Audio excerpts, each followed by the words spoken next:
अस्सलाम वालेकुम नाजरीन, वेलकम टू शारा दस्तूर। मैं हूं मोना आलम। तमाम देखने वालों को वार्म वेलकम। नाजरीन, मुल्क की मईशत की बेहतरी के लिए, तसलसल के लिए एक दफ़ा फिर मीसाके मईशत की गूंज है। वज़ीर आज़म शहबाज शरीफ साहब ने कल जब कौम से खिताब किया तो उन्होंने एक दफ़ा फिर ये तजवीज़ रखी है तमाम तर सियासी स्टेक होल्डर्स के आगे कि मुल्क की मईशत के लिए ज़रूरी है कि मीसाके मईशत यानी एक चार्टर के ऊपर तमाम जो पार्टीज़ हैं वो इत्तेफाक करें, उसके तहत ही मामलात को आगे बढ़ाया जाए और अगर कोई पॉलिसी बनती है तो उसका तसलसल भी उसी तरह से रखा जाए। पिछली कोई भी आउटगोइंग हुकूमत की तरफ से कोई इस तरह का फैसला ना किया जाए जो कि आने वाली हुकूमत के लिए बुरा हो या फिर उनके लिए प्रॉब्लमेटिक हो। ये तमाम तर चीज़ें जो हैं वो एक दफ़ा फिर प्रपोज की गई हैं और एक दफ़ा फिर इसलिए कहा जा रहा है क्योंकि याद होगा नाजरीन के बतौर अपोजिशन लीडर भी शहबाज शरीफ साहब ने गुज़िश्ता जो दौर था साबिक वज़ीर आज़म इमरान खान साहब का, उसमें भी उन्होंने यही प्रपोजिशन रखी थी कि एक चार्टर क्यों ना साइन किया जाए, बल्कि उन्होंने अपनी जो मेडन तकरीर की थी कौमी असेंबली से उसमें उन्होंने यही बात प्रपोज की थी कि एक चार्टर के तहत मईशत को चलाया जाए। लेकिन ये कि वो बात उस तरह से आगे ना बढ़ पाई और बल्कि इनफैक्ट हमने ये देखा कि जो इस किस्म की बात या जो प्रपोजिशन थी उसको एक बड़ी क्रिटिकल आंख से तब की हुकूमत देखती थी, यानी साबिक हुकूमत देखती थी और वो समझते थे कि ये जो अंडरस्टैंडिंग है वो दरअसल एक रियायत मांगी जा रही है हुकूमत से अपोजिशन की तरफ से, हुकूमत से अपोजिशन फ्रॉम द अपोजिशन। तो नाजरीन, क्या इस दफ़ा ये इम्प्रेशन दूर कर पाएंगे या अपनी ये जो गलतफहमी है वो दूर हो पाएगी पीटीआई की, क्योंकि अब तो पीटीआई गवर्नमेंट में नहीं है और अब वो अपोजिशन में है, लेकिन फिर भी एक अच्छी तजवीज़ जिसको बाय एंड लार्ज हम देखते हैं कि तमाम सियासी जमातें भी वेलकम कर रही हैं और जो न्यूट्रल ओपिनियन मेकर्स हैं वो भी इस बात का खैर मकदम कर रहे हैं कि अगर इस तरह की कोई चीज़ बहुत सख्त सियासी इख्तलाफात जो इस वक्त मौजूद हैं तमाम तर सियासी जमातों के दरमियान, वो अगर अपनी जगह हैं, उनके होते हुए भी अगर ऐसी कोई तजवीज़ पर अमल हो जाता है तो यकीनन ये ज़रूरत वक्त है और यकीनन इससे मईशत को बहुत संभाला मिलेगा। साथ साथ नाजरीन, रिलीफ पैकेज का भी ऐलान किया गया वज़ीर आज़म की तरफ से और जो कि एक्सपेक्टेड था कि ऐलान किया जाएगा और इससे पहले हमने सुना भी यही था कि जब से पेट्रोल की कीमतों में जो इजाफा हुआ है उसको किसी तरह से मिटिगेट करने के लिए, न्यूट्रलाइज करने के लिए एक पैकेज का ऐलान किया जाएगा। कल बिलाखिर इस खिताब में भी उसके खदोखाल बताए गए, जिसमें एक तो बहुत सारी बातें वैसे शामिल हैं, लेकिन 2,000 रुपये माहाना हर फैमिली को दिए जाएंगे जो कि बेनज़ीर इनकम सपोर्ट प्रोग्राम के अलावा होंगे। साथ साथ आटे का 10 किलो का जो थैला है, उन्होंने कहा है शहबाज शरीफ साहब ने कि यूटिलिटी स्टोर्स को ये कहा जाएगा और इंस्ट्रक्ट किया जाएगा कि वो 400 रुपये पर मौजूद हो और यूटिलिटी स्टोर्स इस बात को यकीनी बनाएं। वंस अगेन नाजरीन, इसका अमल दरामद कितना हो पाएगा और क्या अक्रॉस द बोर्ड इसकी जो इम्प्लीमेंटेशन है वो हो पाएगी, क्योंकि एक्चुअली हमेशा जब हम अच्छे ऐलानात देखते हैं तो उसमें प्रॉब्लम यही आती है कि उसकी इम्प्लीमेंटेशन फिर उस तरह से नहीं हो पाती जैसे कि सोचा गया होता है। तो एक तो इसकी इम्प्लीमेंटेशन के ऊपर बात करेंगे कि क्या ये उस तरह से हो पाएगी कि वाकई इस मुश्किल वक्त में, जबकि पेट्रोल की कीमतों में इजाफा हुआ है क्योंकि सब्सिडीज़ का विड्रॉल नागुज़ीर हो गया था, और साथ साथ इस खिताब में ये भी बताया वज़ीर आज़म ने कि किस तरह से मुल्क क्योंकि दिवालिया होने के नहज पर था, सिर्फ कुछ रोज़ के इम्पोर्ट बिल को फाइनेंस करने के लिए हमारे मुल्क की खजाने में रिजर्व्स बाकी हैं। तो लिहाजा इस सूरत में बहुत ज़रूरी है कि IMF का अपना जो प्रोग्राम है वो हमारे साथ रिज्यूम करे और इस रिजम्पशन के लिए पेट्रोलियम मसनूआत की कीमतों में इजाफा, सब्सिडी का विड्रॉल सबसे बड़ी शर्त थी जो कि IMF ने आयद कर रखी थी। इसको बहुत हद तक हमने देखा कि हुकूमत ने टालने की कोशिश की, जो नई हुकूमत जैसे ही आई, लेकिन अब इसको जब नागुज़ीर समझा गया तो इसको इजाफे को करा जाना पड़ा। लेकिन उसको मिटिगेट किस तरह से किया जाए, इसके ऊपर एक तो ये पैकेज के खदोखाल पर भी बात रहेगी, लेकिन जाहिर है इसके आगे और इसके अलावा क्या हो सकता है इसके ऊपर भी बात करेंगे। मिसाके मईशत ईजियर सेड दैन डन, इसलिए इसके ऊपर बात करना ज़रूरी है कि जिस तरह की तलखियाँ इस वक्त मौजूद हैं, क्या वाकई तमाम सियासी जमातें उस सैनिटी का मुजाहरा करेंगी और उस विजडम का मुजाहरा करेंगी कि अपने तमाम जितने इख्तिलाफात हैं उनके होते हुए भी, उनको आगे ले जाते हुए भी कम से कम मईशत के मामलों पर, कुछ चीज़ों पर, चीज़ा चीज़ों पर इत्तेफाक राय हो जाए। इस उमूर पे एक तो बात करेंगे। दूसरा नाजरीन, सियासी एतबार से भी जो दर्जा हरारत है उसका कूल डाउन होना टू एन एक्सटेंट बड़ा ज़रूरी है अगर मिसाके मईशत को हमने वाक़तन हमने उसके ऊपर आगे बढ़ना है, और ये चीज़ कितनी हो पाएगी ये भी इस वक्त बहुत एक ज़रूरी सवाल है। खान साहब साबिक वज़ीर आज़म, उन्होंने भी आज अपनी कोर कमेटी का इजलास बुलाया पेशावर में, और पेशावर ही चूंकि खान साहब हैं जब से वो इस्लामाबाद गए हैं, 25 तारीख को जब वो इस्लामाबाद से लौटे हैं, तो उसके बाद वो पेशावर में ही हैं और आज उन्होंने वहाँ अपनी कोर कमेटी को बुलाया। एक दफ़ा फिर उन्होंने कहा है कि 6 रोज़ बाद वो आएंगे अगर इलेक्शंस की तारीख का अनाउंस नहीं किया जाता है। और साथ साथ ये भी बात उन्होंने की कि इलेक्शंस की तारीख के अलावा भी उन्होंने कहा कि जो तरामीम हुई हैं कौमी असम्बली से, उनको उन्होंने कहा है कि वो चैलेंज करेंगे, कोर्ट में जाएंगे इन तमाम तरामीम के खिलाफ। एक और सवाल ये भी करना बनता है कि क्या खान साहब का वो जो फैसला था कि पूरी की पूरी जमात कौमी असम्बली से इस्तीफे दें, क्या अब भी खान साहब या पीटीआई ये समझते हैं कि वो फैसले दुरुस्त थे? क्योंकि अगर ऑब्वियसली खान साहब अगर होते इस वक्त असम्बली में तो यकीनन उनकी कुछ ना कुछ से होती, वो बहुत एक बड़े नंबर में थे उनकी जमात, तो क्या वो ऑब्वियसली इन तमाम फैसलों के ऊपर कुछ ना कुछ तो अपना इम्पैक्ट, कुछ ना कुछ अपना असर रख पाते। लेकिन वो जो उनका इस्तीफे देने का फैसला था, इन रेट्रोस्पेक्ट क्या अभी भी उसको ठीक समझा जा रहा है पीटीआई की तरफ से? इसके ऊपर भी बात करेंगे। इदारों के हवाले से भी खान साहब ने आज दोबारा बात की और उन्होंने कहा कि हमने अकेले ने ठेका नहीं ले रखा है, इदारों को भी सामने आकर अपना किरदार अदा करना होगा मुल्क बचाने के लिए। अब नाजरीन, ये जो इशारे हैं ये ऑब्वियसली वो जिन इदारों की तरफ कर रहे हैं, इसके ऊपर भी एक तो बात करेंगे। एक दफ़ा फिर उन्होंने इदारों के हवाले से बात की है और दूसरी बात एक ये भी करेंगे क्योंकि जो ये पर्टिकुलर लॉन्ग मार्च था पीटीआई का, क्योंकि खान साहब अब वापस लौट चुके हैं पेशावर, क्या वाकई 6 रोज़ बाद मजीद अब जो उन्होंने 6 रोज़ का टाइम दे दिया है उसके बाद खान साहब लौटेंगे या नहीं, इसके ऊपर भी बात करेंगे। और गवर्नमेंट ने तो कहा है कि उनको लौटने नहीं दिया जाएगा। खान साहब ने ये भी कहा है कि वो सुप्रीम कोर्ट को भी रुजू करेंगे इन तमाम तर मामलात पे। तो क्या खान साहब वाकई इरादतन लौटेंगे भी? क्योंकि 6 रोज़ का टाइम उन्होंने 25 मई को दिया था और अब उस बात को भी ज़ाहिर है 3-4 रोज़ गुजर चुके हैं, अब उन्होंने मजीद 6 रोज़ का टाइम दिया है। इसके ऊपर भी बात रहेगी नाजरीन। और दूसरा ऑब्वियसली एक और बात जो साथ साथ ही टेबल करेंगे वो ये है कि एक तो इन इलेक्शंस के इस्लाहात का जो मामला है उसके ऊपर कितना हुकूमत जो है वो इंश्योर कर पाएंगे कि बतौर एक इम्पॉर्टेंट स्टेक होल्डर वो पीटीआई को ऑन बोर्ड रखें, वो भी तब जब वो असेंबली का हिस्सा नहीं है। तमाम उमूर पे बात करने के लिए मेरे साथ जो पैनल है मैं फौरी उनका तारुफ आपसे कराऊं और फिर बात को आगे बढ़ाएं। शर्मिला फारूकी साहिबा ने नाजरीन मुझे ज्वाइन किया है, पाकिस्तान पीपल्स पार्टी की स्टॉलवर्ट हैं, बजरिया स्काइप हमारे साथ मौजूद हैं। तमाम बातों पे हम अपनी जमात का मौक़िफ़ हमारे साथ रखेंगी। वेलकम ऑन बोर्ड शर्मिला साहिबा। लाल चंद माली नाजरीन मुझे ज्वाइन कर रहे हैं, मैं पाकिस्तान तहरीक इंसाफ से, मेंबर कौमी असम्बली, साबिक पार्लिमानी आप सेक्रेटरी भी हैं और वैसे तो इस्तीफ़े दिए हैं बाय एंड लार्ज पीटीआई ने, लेकिन जानेंगे हम लाल चंद साहब से कि इस वक्त क्या स्टेटस है और वो क्या समझते हैं कि ये फैसले कितने ठीक थे या कितने नहीं थे। एक और बात का जो इजाफा इसमें ये है वो पर्टिकुलर इस हवाले से है कि जो लॉन्ग मार्च था उस हवाले से जो इत्तलात हैं वो ये हैं कि खान साहब ने कुछ लिस्टें तश्कील दी हैं और उसका मकसद ये है कि जो लोग उनके जो लीडरान हैं जिन्होंने अपनी अपनी इलाकों से रैलीज नहीं निकाली उनके उसमें नाम हैं। और ऐसे काफ़ी सारे नाम हमने वाकई देखे जो उस रोज़, उस ख़ास रोज़ पर हमें एब्सेंट नज़र आए।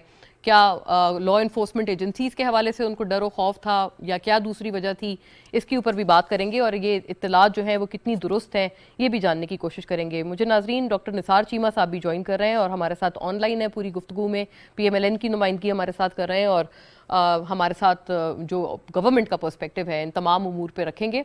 सेनेटर राना मकबूल साहब भी मुझे ज्वाइन करेंगे 8:30 बजे, उन्होंने हमें कमिट किया है कि बजरिया स्काइप हमारे साथ होंगे, तो देन ऑनवर्ड्स हम सेनेटर साहब से उनकी जमात का मौक़िफ़ लेंगे। For now welcome on board doctor Nisar Cheema, आपके वक्त का बहुत शुक्रिया। बात का आगाज़ अगर शर्मिला फारूकी साहिबा मैं आपसे कर पाऊँ, ज़ाहिर है you as a member of the coalition government, आप मखलूत हुकूमत के साथ हैं, उनके इत्तेहादी हैं, आप इन तमाम तर मामलात को कैसे देखते हैं? और पीपल्स पार्टी, क्योंकि हमने एक टाइम पर देखा था जरदारी साहब ने नॉट टू लॉन्ग अगो अपने खिताब में उन्होंने कहा था कि तेल की कीमतें इस मुश्किल हालात में वो बढ़ने के हामी नहीं है। अब जब इसको करना पड़ गया है, हुकूमत इसको नागुज़ीर कह रहे हैं, आपके नज़र में ये फैसला कैसा है और ये रिलीफ पैकेज क्या वाकईतन अवाम की मुश्किलात कम करने में मदद दे पाएगा? जी बहुत शुक्रिया मोना। देखिए, इमरान खान ने अपने पार्लियामेंट से रुखसती से कबल कुछ unfunded, how should I put it, के अनफाइनेंस फैसले लिए और चूंकि उनको मालूम था कि वो जाने वाले हैं, उन्होंने जो उस वक्त सब्सिडी दी और जो रिलीफ दिए आवाम को, वो फाइनेंस या किसी चीज से अप्रूव नहीं था और इससे मुल्क को बहुत नुकसान पहुंचा। IMF की जो थी, जो उनके साथ मुज़ाकरात हुए, वो स्टॉल हो गया और मुख्तलिफ डेवलपमेंट से के पैसे काटने पड़े। अब हुआ ये है कि क्योंकि हमने रिज्यूम करी है IMF से दोबारा बातचीत, जाहिर बात है कि इस वक्त हम IMF के पास हैं और हमें उनसे मुज़ाकरात करके मुल्क को आगे लेके चलना, तो हमें ये सब्सिडी एक अनपॉपुलर फैसला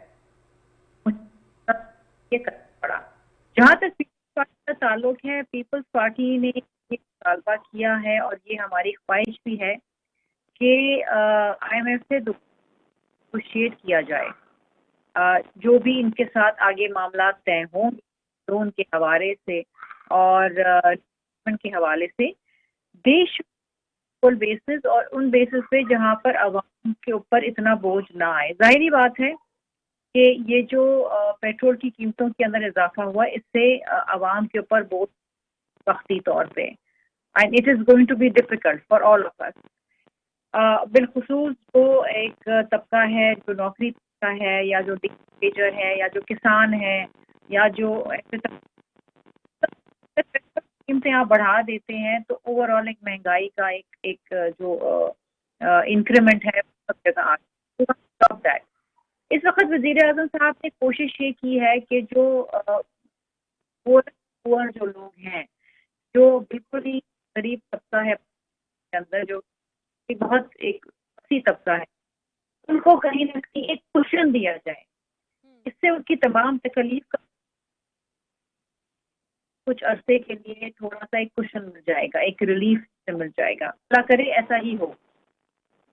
लेकिन अगेन जिस तरह मैंने पहले कहा कि हमारी ख्वाहिश ये है और तरफ तालबा भी ये है वज़ीर आज़म साहब को कि IMF दोबारा से भी नेगोशिएट करके एक ऐसे जामे तरीके से आगे लेके हम मुल्क का कर्जा भी वापस कर सकें और इकोनॉमिक स्टेबिलिटी और महंगाई का जो तूफान है उसको किसी तरीके से हम थामने की कोशिश।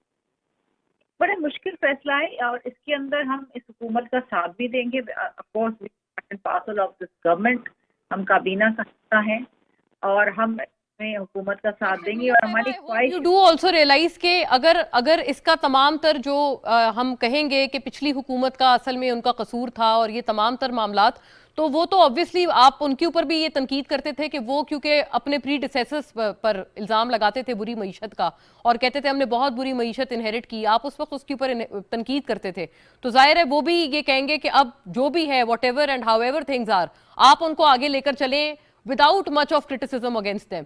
तो ये भी एक बात, एक फैक्टर होगा आपकी जगह जो सियासी तौर पर आई थिंक आपके सामने आएगा हमेशा। देखिए, सियासी तौर पे हम सिर्फ रेटोरिक पे बिलीव नहीं करते, सिर्फ ये हुकूमत ने काम किया इस वजह से ये मसला आ रहा है, पिछली हुकूमत ने काम किया, तो बयानिया था ये 3.5 साल तक इमरान खान साहब इसको लेके चलते रहे और इन्होंने अवाम को कोई रिलीफ नहीं दिया।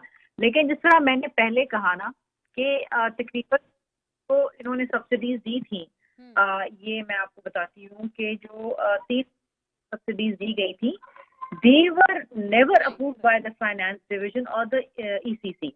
मार्च अप्रैल मई के अंदर ये जो अनफंडेड सब्सिडी हम इसे कहते हैं, अनफंडेड, ये 227 बिलियन फॉर्म को 227 बिलियन की कॉस्ट किया है और BSP के एक साल का बजट जो है 120 बिलियन है।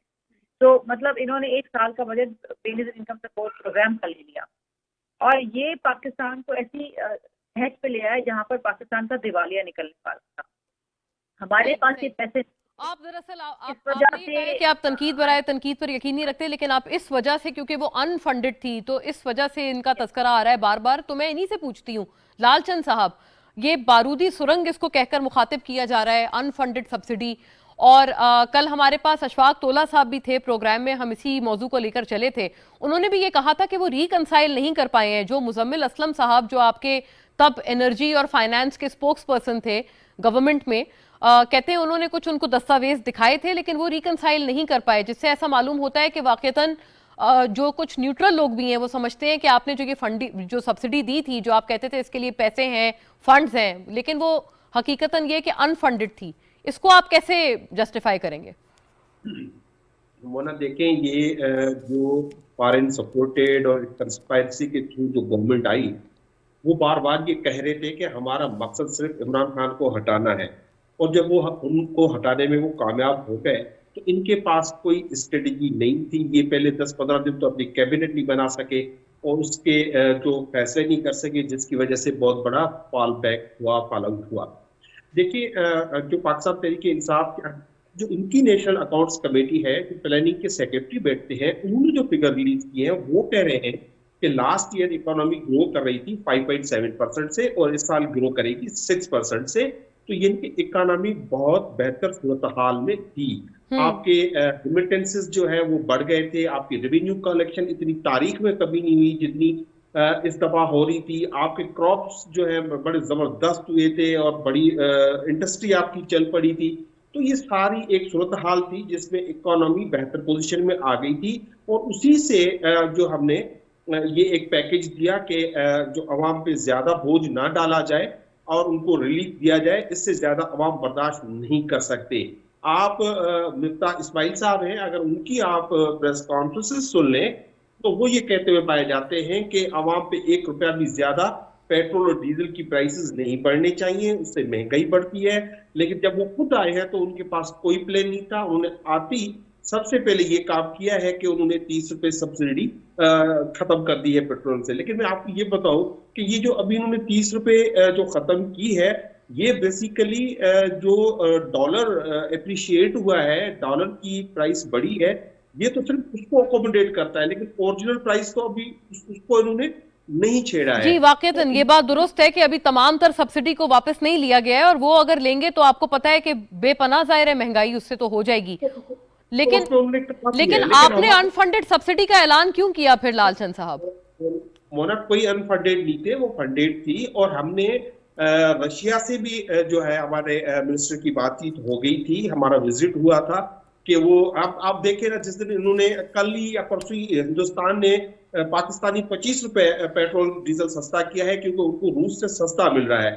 लेकिन ये हमारी हुकूमत रूस से नहीं ले सकती क्योंकि अमेरिका नाराज होगा और ये अमेरिका को नाराज नहीं कर सकते और ये उस पर बहुत ज्यादा डिपेंडेंट है। तो इनकी पॉलिसी भी गुलामाना है, ये हुकूमत भी गुलामाना है, तो ये आजादाना फैसले नहीं कर सकते। तो पाकिस्तान तहरीक इंसाफ ने आजादाना फैसले किए, आवाम को साथ लेके चले। लेकिन अभी आपको मिली तो नहीं थी लालचंद साहब आपसे रूस, आपने उनको लेटर लिखा था जो हमाद अजहर साहब ने ट्वीट किया है, लेकिन उनका जवाब में ये तो नहीं आया था कि उन्होंने कहा हो कि हम आपको तेल के लिए राजी हो गए। उनको जो भी आपका उनसे एक बातचीत चल रही थी, वो राजी थे। उनको राजी क्या होना था, उनको वो इंडिया को दे रहे थे, वो हमको भी दे देते, हम ले लेते, क्योंकि हमारे ताल्लुकात तो उनसे बेहतर हो गए थे। हम अमेरिकी प्रेशर में नहीं आए जो चाह रहे थे कि आप रशिया ना जाएं। हमारे प्राइम मिनिस्टर पे प्रेशर था, लेकिन उन्होंने ऑप्ट किया कि नहीं हम जाएंगे क्योंकि हमारी इकोनॉमी के लिए बेहतर है। हमारे लिए बेहतर नहीं है कि किसी एक कैंप में आप जाके बैठ जाएं, वहां से आपको वो जो है डू मोर कहते रहें और आप वो जो करते रहें, लेकिन आपको उससे कोई बेनिफिट ना हो। आप वॉर ऑन टेरर पे देखिए, आपको वॉर ऑन टेरर में जो उन्होंने कमिट किया था वो पैसे भी उन्होंने नहीं दिए और ये हुकूमत उनकी कैंप में जाके बैठ गई है और उनके थ्रू आके हुकूमत जो है पाकिस्तान के अवाम पे रूल करना चाहती है। ये इम्पोर्टेंट हुकूमत। ये जो वैसे ये मामला है जाहिर है क्योंकि बिलावल साहब ने हिमायत की है रूस के उस दौरे की जो कि खान साहब ने बतौर वजीर आजम किया था। तो मैं शर्मिला से ये पूछूंगी कि क्या ऐसी कोई चीज अगर उस वक्त हो नहीं पाई थी, लेकिन एक अजम्पशन, पॉजिटिव अजम्पशन है पीटीआई की और लालचंद साहब भी उसकी दूसराहट कर रहे हैं कि अगर भारत को दी थी उन्होंने ये तमाम तर डील तो वो पाकिस्तान को भी दे देते, तो क्या अब ऐसी कोई चीज हो सकती है? लेकिन मुझे ब्रेक का कहा जा रहा है, मैं कोई डॉक्टर निसार चीमा से अगर एक पॉइंटर मांग सकूं तो डॉक्टर निसार चीमा ये बताइएगा क्विकली, फिर मैं ब्रेक की तरफ बढ़ूं, मैं आपका फिर तफसीली मौक़िफ़ तब मांगूंगी। लेकिन आपका क्या ख्याल है ये जो फैसला है सियासी तौर पर जाहिर है इसकी एक कीमत है जिस वजह से आपकी हुकूमत इनिशियली इस फैसले को अवॉइड कर रहे थे, पेट्रोलियम मसनूआत की कीमतों को बढ़ाने के फैसले को, लेकिन ये जो रिलीफ पैकेज है वाकईतन आप क्या समझते हैं कि कुछ अवाम को बेहतर रिलीफ दे पाएगा? वो भी तब जब आपने काफी एक मुश्किल फैसला ले लिया है और यकदम उसका 30 रुपए का इजाफा उसकी वजह से हुआ है पेट्रोलियम मसनूआत की कीमतों में। मोना, इसकी तरफ आने से पहले मुझे इजाजत दें कि आज देखें यौम तकबीर है और आज का दिन वो बड़ा तारीखी दिन है, एक तारीख साज फैसला हुआ।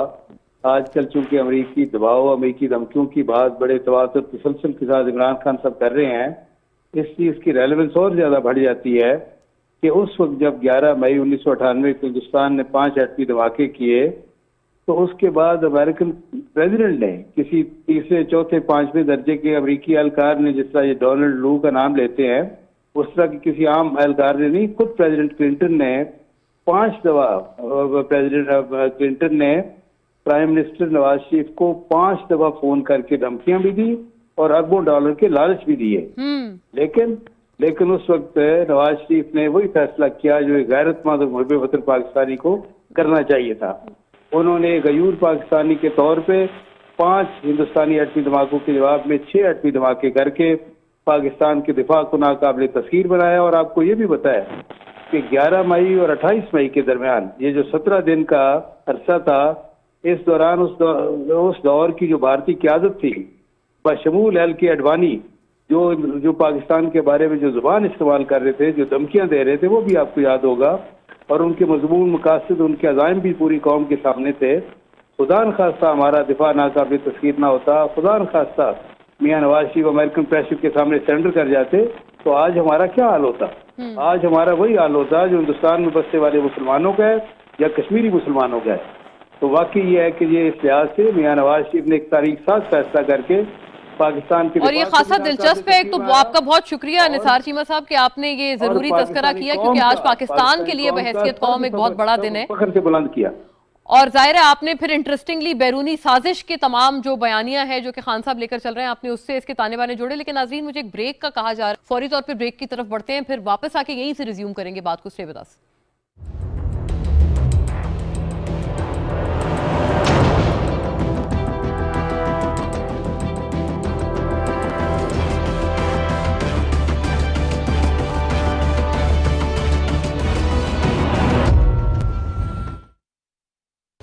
जब पाकिस्तान को जौहरी कुव्वत बनाने की बात आई, न वजीर आजम पाकिस्तान जुल्फ़िकार अली भुट्टो किसी दबाव में आए, न वजीर आजम पाकिस्तान मोहम्मद नवाज शरीफ किसी धमकी को खातिर में लाए। और 28 मई 1998 को हमारा प्यारा वतन दुनिया की 7वीं और आलम इस्लाम की पहली एटमी कुव्वत बनकर हमेशा के लिए नाकाबिले तस्खीर बन गया।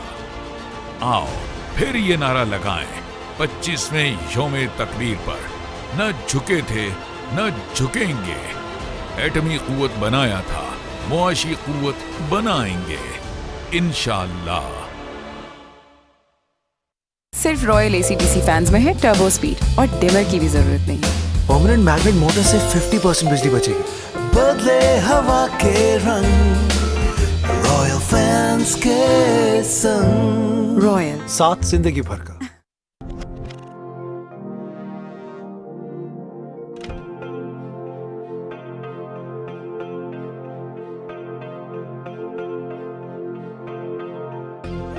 आज हमने 5 कामयाब एटमी तजुर्बात किए हैं।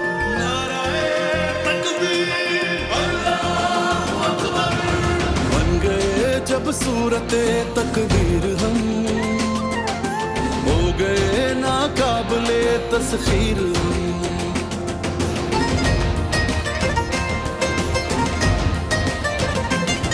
धरती की चाहत से यूं सरशार थे, सके न झुक सके खुददार थे। आज भी है सूरत शमशीर हम, हो गए नाकाबिले तस्खीर हम।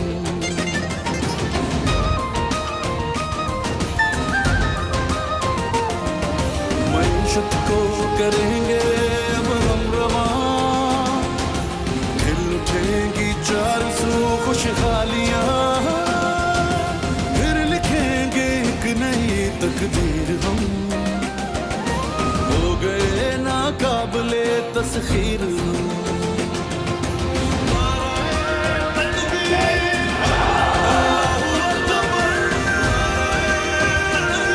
न झुके थे न झुकेंगे। एटमी कुव्वत बनाया था, मुआशी कुव्वत बनाएंगे। ये कौम बनेगी, अजीम कौम बनेगी, और हम खड़े होंगे अपने पांव पे इंशाअल्लाह।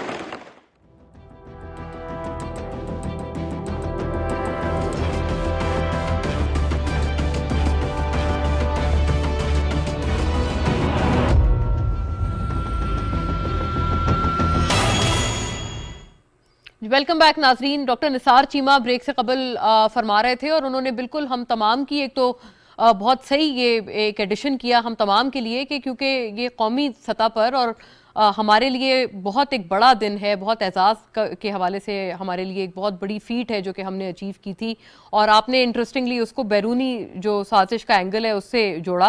निसार चीमा साहब, एक तो इसके ऊपर आप जो फरमा रहे थे और जो हमारे इस पूरे प्रोग्राम के एक तरह से आप समझे फाउंडिंग फिगर थे हमें डॉक्टर अब्दुल कदीर खान, उनकी भी चूंकि उनके इंतकाल के बाद अब ये पहली दफ़ा है कि हम ये दिन आज के दिन मना रहे हैं, तो जाहिर है इसकी भी इस हवाले से एक अहमियत है। आप अपनी बात आगे बढ़ाइएगा निसार साहब, और साथ ये जो पेट्रोलियम सब्सिडी को विड्रॉ करने का सिलसिला शुरू किया है इस पे भी इजाफा कीजिए। जी बिल्कुल, मैं जिस आपने डॉक्टर अब्दुल कदीर खान साहब का जिक्र किया, बिल्कुल वो हमारे कौमी हीरो है, हमारे मोहसिन है, और उनको हम खराज तहसीन पेश करते हैं, खराज अकीदत पेश करते हैं।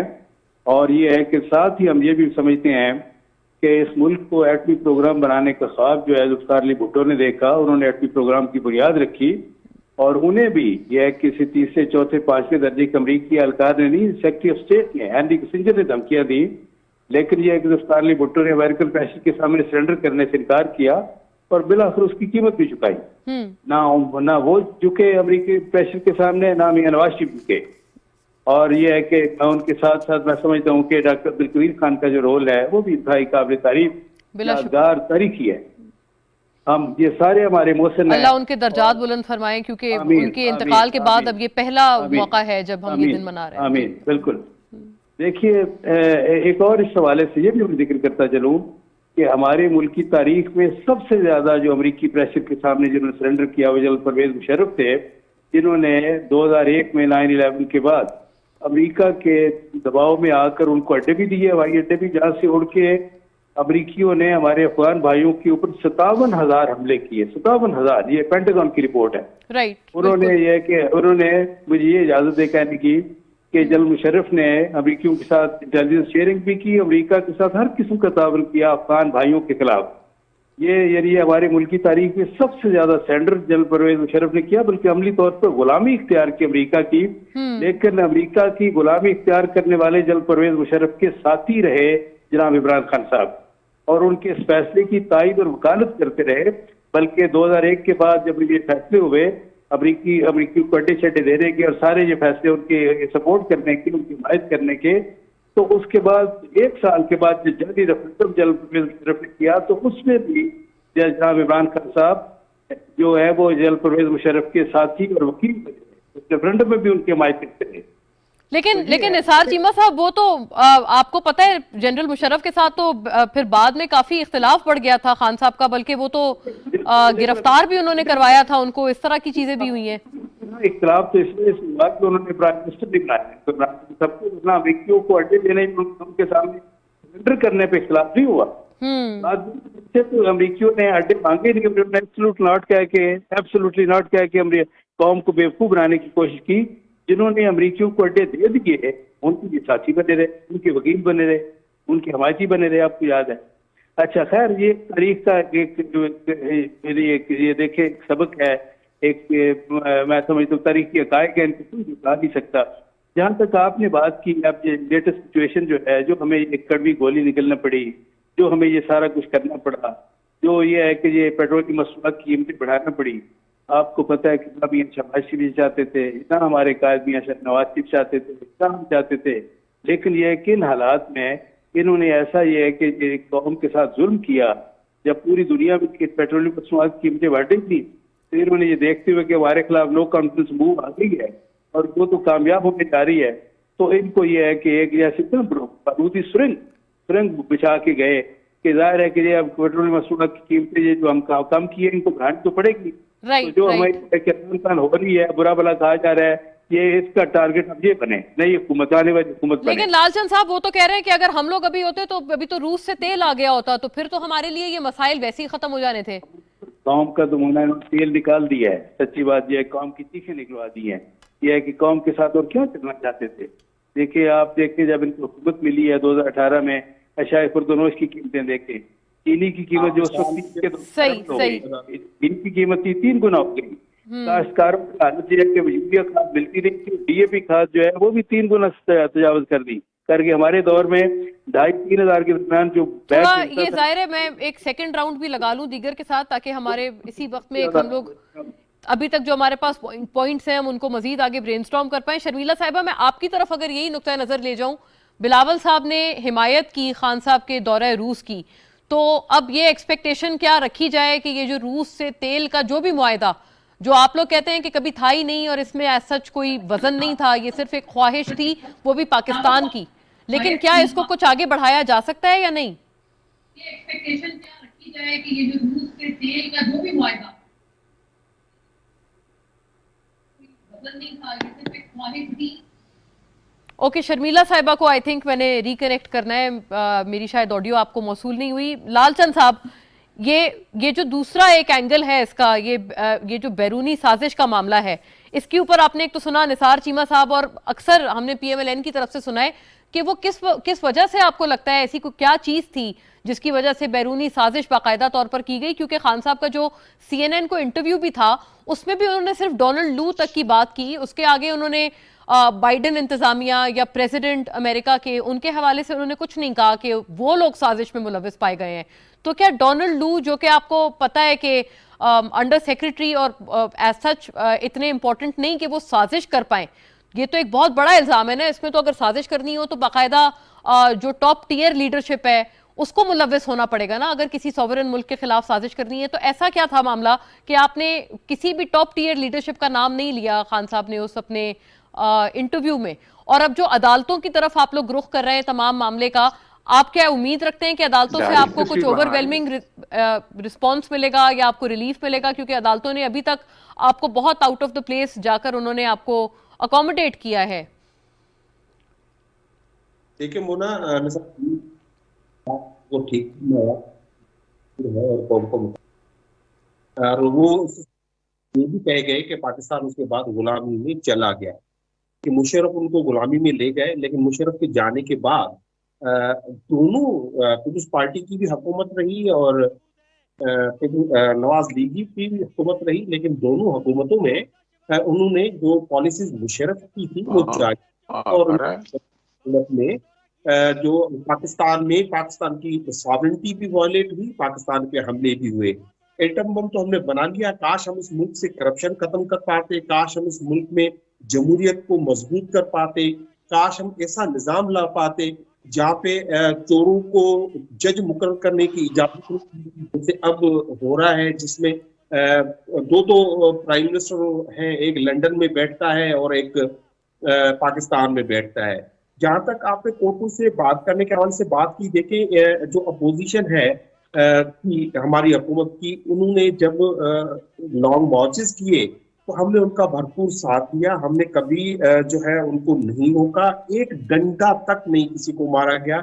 और आपने देखा पूरे पाकिस्तान में जो हमने लॉन्ग मार्च आज़ादी मार्च के नाम से शुरू किया, तो इन्होंने एक वायलेंस का जो है जो एक बहुत बड़ा मुंह खोल दिया, इन्होंने शेलिंग की, इन्होंने लोगों को पीटा, हजारों लोगों को गिरफ्तार कर लिया। तो ये इनके जो हाथी के दांत होते हैं ना, वो दिखाने के खाने के और होते हैं। जब ये अपोजिशन में होते हैं तो ये बात करते हैं जमहूरियत की, और जब ये जमहूरी इक़्तिदार नाफिज करने की बात आते हैं तो इनमें ज़ियाउल्हक की और मुशर्रफ की रूह आ जाती है। पूरे पाकिस्तान में आप देखें, इस्लामाबाद में, लाहौर में, जहाँ से जुलूस नहीं भी निकल रहे थे, उस वक्त उमरकोट में, पारकर में उन्होंने लोगों की गिरफ्तारियां की और लोगों को जो है उनके खिलाफ वायलेंस किया। लेकिन लालचंद साहब, वो तो कहते हैं कि जैसे मुल्तान का जलसा था PDM का, उसमें आपको याद होगा यूसुफ रजा गिलानी साहब के जो साहबजादे थे तमाम को गिरफ्तार किया गया था, 3-4 रोज तक वो बंद रहे थे, कारकुनान की भी वो कहते हैं गिरफ्तारी हुई थी। और वो फिर जाहिर फरियाल तालपुर साहिबा की गिरफ्तारी या मरियम नवाज साहिबा की गिरफ्तारी, हम उनसे अगर ये बात करते हैं तो वो आपके अदवार की गिरफ्तारियां और पुलिस की कार्रवाइयां हमें गिनाने लगते हैं। देखिए, चोरी के केस में जो गिरफ्तारियां होती हैं और सियासी वर्कर्स अगर लॉन्ग मार्च करें या आजादी मार्च करें, इस गिरफ्तारियों में फर्क होता है। इन्होंने अक्रॉस द बोर्ड घरों में दाखिल लेकिन PDM वाला तो वो तो मार्च कर रहे थे ना, PDM में बल्कि मार्च नहीं, वो तो एक रैली थी, जलसा था जो कि मुल्तान में हो रहा था, और आपने उनके ऑर्गेनाइजर्स को जो गिरफ्तार किया था वो केसेस तो नहीं थे करप्शन के। PDM ने हर जिले में, हर डिवीजन में जलसे किए, KPK में जहाँ पे हमारी हुकूमत थी वहां पे किए, पंजाब में किए, कहीं नहीं रोका गया। तो एक रैंडम लेकिन इन्होंने तो पूरे पाकिस्तान में गिरफ्तारियां की। सिंध हो, एपी के पंजाब हो, बलूचिस्तान हो, जहां जहां के लोग आए, इस्लामाबाद पहुंचे, उन्होंने गिरफ्तारियां की। और लोगों के वायलेंस को, इतना वायलेंस मैंने कभी किसी यानी कि जो डिक्टेटर की हुकूमत होती थी उसमें नहीं देखा कि इतनी शैली वो औरतों पे बरती हो। अभी कोर्ट में जाने का जो फैसला किया है खान साहब ने, ये है कि हम अगर ये हुकूमत जो इम्पोर्ट फॉरेन के जरिए, कंस्पिरेसी के जरिए अगर ये रोल बैक नहीं होती तो हम आपको। लेकिन लालचंद साहब, एक और आपसे सवाल ये है कि क्या आप रिग्रेट करते हैं कि आपने असेंबली से इस्तीफे दे दिए? क्योंकि अगर आज आप असेंबली में होते, खान साहब आज राजा रियाज साहब पे काफी तनकीद कर रहे थे कि उनके साथ मिलकर नैब चेयरमैन अपॉइंट किया जा रहा है। आप अगर असेंबली में होते तो अपोजिशन लीडर तो खान साहब होते ना, फिर ऑब्वियसली आई एम श्योर कि वो अपनी मर्जी या अपनी जो भी तजावीज हैं उनके हिसाब से काफी काम करवा पाते। देखिए, अगर वो नेब का चेयरमैन लगाएंगे नहीं होगी, ये कोई नहीं कर सकेगा। मैं समझूंगा अगर कोई इज्जतदार शख्स होगा जिसको ये लगाएंगे एज ए नेब चेयरमैन तो वो रिग्रेट करेगा और इनके हाथ नेब चेयरमैन भी लगने की वो उसको कबूल नहीं करेगा। हमने असेंबली से इस्तीफा दे दिए हैं और स्पीकर साहब को चाहिए कि उन असेंबलीज पे, उन सीट्स पे फौरी तौर पे वो करें, एक्सेप्ट करें, डिनोटिफाई किया जाए आपको ईसीपी की तरफ से। उनको पता है कि वो मुमकिन नहीं है। जो हशर इनका पंजाब में हुआ है, जिस तरह वो गैर कानूनी तौर पे बाज बैठे हुए हैं, क्योंकि वो सुप्रीम कोर्ट का फैसला आने के बाद वो अपनी अक्सरियत खो चुके हैं। मगर उनमें कोई इख्तिलाफी थोड़ी सी भी बात होती तो फिर उस तरह के घर जाते और पंजाब में री इलेक्शन होता चीफ मिनिस्टर का और जो भी जीत के आता वो बैठता। लेकिन वो री इलेक्शन के लिए ना वो तैयार है और ना ये मौजूदा जो हुकूमत है, इम्पोर्टेंट हुकूमत, ये अवाम से। तो आप लालचंद साहब, आप रिग्रेट नहीं करते? आप बतौर एक मेंबर नेशनल असेंबली, या मैं आपको फॉर्मर भी कहूं अगर, क्योंकि आपका भी इस्तीफा गया है, आप रिग्रेट नहीं करते कि आपने इस्तीफा दिया है असेंबली से? ये मेरे कायद का हुक्म था, हमने इस्तीफा दिए। सही हो गया, ठीक है, ठीक है। मैं शर्मिला साहिबा की तरफ भी मैं गई थी। आई थिंक मेरी ऑडियो शायद शर्मिला साहिबा को उस टाइम मौसूल नहीं हुई थी, लेकिन सेनेटर राना मकबूल भी अब हमें ज्वाइन कर चुके हैं फॉर पीएमएलएन's पर्सपेक्टिव। हमें बजरिया स्काइप आपने ज्वाइन किया है, बहुत शुक्रिया आपके वक्त के लिए सेनेटर साहब। आपकी तरफ मैं आऊं, आप बताइएगा ये जो पैकेज अब आपने दिया है, एक तो इससे कितने आम आवाम को वाकयतन रिलीफ मिल पाएगा, वो भी तब जब हमने पेट्रोलियम मसनूआत की कीमतों में काफी इजाफा यकदम एक ही गो में किया गया है। और दूसरा ये बताइएगा कि मीसाके मईशत पर आप क्या पीटीआई को साथ लेकर चलेंगे? क्योंकि इस वक्त तो जो हालात हैं या तलखियां हैं, पीटीआई तो मुझे नहीं लगता कि इस वक्त आपके साथ आएंगे। आप उनको क्या बतौर हुकूमत मनाने की या कन्विंस करने की कोशिश करेंगे? अस्सलाम वालेकुम जी मोना, बहुत मेहरबानी आपकी। मैं सब साथियों को और हाजरीन को, मुल्क को मुबारक देता हूँ। आज दिन है 28, यही दिन था जब ये मुल्क जो है जिसने डिफेंस इम्प्रेग्नेबिलिटी हासिल की, नाकाबिल तस्खीर हो गया। और उस वक्त की लीडरशिप की कुर्बानी भी थी और उन्होंने फेस किया। आपको मालूम है किस तरह ऑफर्स हुई, किस तरह धमकियाँ दी गई अमेरिकन की तरफ से और किस तरह सैंक्शंस लगी। ये उनका बड़ा मार्का है, हमें उनको ट्रिब्यूट पेश करना चाहिए। अभी जो आपने बात की है ये जो असिस्टेंस की, फाइनेंशियल असिस्टेंस की, ये इसलिए ज़रूरी थी क्योंकि जो पहले फैसला हुआ था कि हम इसको जो है कीमतों को नहीं चढ़ाएंगे, लेकिन मसला ये हुआ कि जब हमारी पहली गवर्नमेंट ने बाकायदा एक एग्रीमेंट किया था उनके साथ और उस एग्रीमेंट को वायलेट किया था, उस वजह से हमारी मुश्किलात पैदा हुई।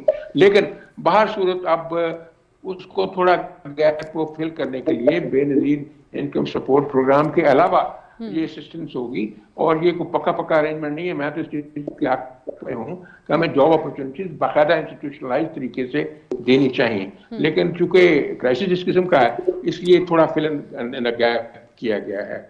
और मैं अर्ज करना चाहता हूँ कि अगर थोड़ा वक्त मिलेगा इस हुकूमत को, जैसे आप देखते हैं कि कंडीशन रिलैक्स हो रही हैं, सऊदी अरब का भी एटीट्यूड बदला हुआ है और प्राइम मिनिस्टर टर्की भी जा रहे हैं, उसके बाद चाइना जाएंगे, तो सूरत हाल में फ़र्क आएगा। डॉलर भी थोड़ा 3-4 रुपये से नीचे गया है, तो काम करने दिया जाएगा तो इससे सूरत हाल बदलेगी। अभी लालचंद साहब को मैं सुन रहा था कि बड़ा जुल्म हो गया, ये हुआ। अब आप बताएं कि जुल्म आपने कौन सा काम किया है? बेगुनाह के ऊपर डाल के वो हिरन और उनकी मौत की सजा देने की कोशिश की है, और बच्चियों को अंदर बंद किया है, उनकी रोटियां बंद की हैं, उनको डेथ सेल में बंद किया है, और प्राइम मिनिस्टर पाकिस्तान वहां ह्यूस्टन में खड़े होकर कहते हैं कि मैं जाऊंगा, उनके बिस्तर भी निकालूंगा, उनके एसी कूलर भी निकालूंगा। ये क्या एटीट्यूड है? इसके क्या नतायज क्या इसके निकलते हैं? लेकिन राणा साहब, मैं अगर आपसे पूछ पाऊं, आपने कहा था कि पता चला, क्योंकि सिंध मेरी बैकग्राउंड है ये, कि जो जुलूस आ रहा था जी प्लीज, हाँ, ये बड़ा एक रेलेवेंट पॉइंट है। उसको जो आगे पायलट कर रहे थे वो चीफ मिनिस्टर गिलगित बल्तिस्तान थे। उनके पास कंटिजेंट्स थी गिलगित पुलिस की, जो देवर आर्म्ड टू द टीथ, और वो फ्रंट में, और उन्होंने आके अटक पुलिस के ऊपर फायरिंग की। अब आप अंदाजा करें कि अटक पुलिस के ऊपर सर, आप एक सेकंड, ये एक बड़ी इंपॉर्टेंट बात आप कर रहे हैं, क्योंकि ये इस तरह की पीस ऑफ इंफॉर्मेशन हमारे पास नहीं है। आप कह रहे हैं कि प्रोटेस्टर्स ने पहले फायरिंग की, ये कह रहे हैं कि इससे कोई चीज धक्के के जोर से नहीं होनी। इस बात को, इस पर गलतफहमी में रह के नुकसान होता है। ऐसी जुबान, जो एट्रोशियस जुबान इस्तेमाल करने से कोई चीज नहीं होनी। जी राणा साहब, सेनेटर साहब, आई होप कि मेरी आवाज आपको मिल रही है। ये आपने जो बात की है, ये क्या आपने कहा है? क्योंकि किसी की बेइज्जती करके ये मामला ठीक नहीं होना सर। सेनेटर साहब, आप अपने स्टेक होल्डर्स को आई थिंक मेरी आवाज उन तक नहीं, नेगोशिएशन नहीं होगी, पार्ले नहीं होगी, मसला जो है वो रिजॉल्व नहीं होगा। राइट। पूछा है अभी जो ये सेनेटर साहब, अलाउ मी, मैं, मेरे पास वक्त क्योंकि इतना ही है, शर्मिला साहिबा का मैंने जरा मौकफ लेना है। शर्मिला साहिबा, प्लीज इसके ऊपर जरा रिस्पॉन्ड करें। रूस से सस्ता तेल क्या आपकी हुकूमत ला पाएंगे अब? क्योंकि अभी आपने सुना लालचंद साहब तो बहुत पॉजिटिव हैं, और पूरी पीटीआई इतनी पॉजिटिव है कि वो तो समझ रहे हैं, मतलब उनके नजर में तो आप समझे कि ऑलमोस्ट हो गया था अग्रीमेंट रूस के साथ। अगर उनकी हुकूमत डिसमेंटल ना की जाती तो इस वक्त रूसी तेल पाकिस्तान में होता और हमें आईएमएफ के चुंगल से हम आजाद हो गए होते। ये चीजें मेरे ख्याल है कि इसके ऊपर एक थॉट प्रोसेस था कि हुकूमत फैसला करेगी दोबारा से नेगोशिएशन के टर्म्स। अब देखिए ना, रूस के हवाले से तो इतनी नेगेटिविटी है, और जिस तरीके से पिछले वजीर आजम वहाँ गए, और उसके बाद जो है एक जिस तरीके से एग्रेशन उन्होंने यूक्रेन के हवाले से किया, उससे बहुत नेगेटिविटी पाकिस्तान के ऊपर आई है। अब जाहिर बात है कि एज अ पॉलिसी डिसीजन इस गवर्नमेंट को सोचना पड़ेगा कि आगे क्या करना है। This is yet to be thought out. मेरा ख्याल है कि मेरा कुछ जवाब देना यहाँ पर मुनासिब नहीं बनता। ये मेरा ख्याल है कि हुकूमत इस पर फैसला करेगी, right, in view their foreign policy. Sharmila साहब, बस sorry, I will have to cut you, क्योंकि वक्त मेरे पास असली नाजरीन इतना ही था। जाहिर है बहुत सारे और पॉइंटर्स हैं, लेकिन इंशाल्लाह some time else. Thank you to the lady and gentleman. Sharmila Farooqui हमारे साथ थी, सेनेटर राना मकबूल अहमद, लालचंद माली साहब, और इनिशियली हमें डॉक्टर निसार चीमा साहब ने भी ज्वाइन किया था। Thank you for watching. अल्लाह हाफिज़।